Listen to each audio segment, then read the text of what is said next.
কলকাতার আকাশে এলেন ঝড়, ভাঙল দ্রুততম সেঞ্চুরির রেকর্ড। টি-20 বিশ্বকাপের ইতিহাসে ২০ বলে করা দ্রুততম 50-র রেকর্ডটি এতদিন ছিল ভারতীয় তারকা অলরাউন্ডার যুবরাজ সিংয়ের দখলে। সেই মাইলফলক ভেঙে মাত্র ১৯ বলেই হাফ সেঞ্চুরি তুলে নিলেন নিউজিল্যান্ডের ওপেনার ফিল অ্যালেন। চলমান টি-20 বিশ্বকাপের প্রথম সেমিফাইনালে দক্ষিণ আফ্রিকার বিপক্ষে বিধ্বংসী ব্যাটিং করেন ফিল অ্যালেন। ১৯ বলে 50 করা অ্যালেন ২৫ বলে করেন ৬৫ রান।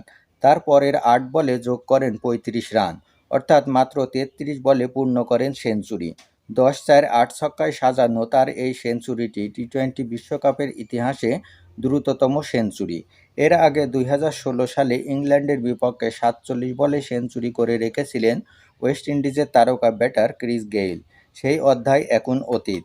আন্তর্জাতিক টি-20তে দ্রুততম সেঞ্চুরির রেকর্ডটি অবশ্য আইসিসির সহযোগী দেশ এস্তোনিয়ার সাহিল চৌহানের।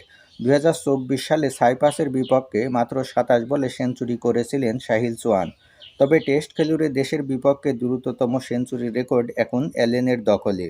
এর আগে ৩৫ বলে এই কীর্তি গড়েছিলেন ইংল্যান্ডের ব্যাটার ডেভিড মিলার ও ভারতীয় তারকা রোহিত শর্মা। একই ম্যাচে দ্রুততম 50 আর দ্রুততম সেঞ্চুরির এই দুই আলোচিত রেকর্ডকে পেছনে ফেলে বিশ্বমঞ্চে নিজের নাম উজ্জ্বল করে রাখলেন ফিল অ্যালেন।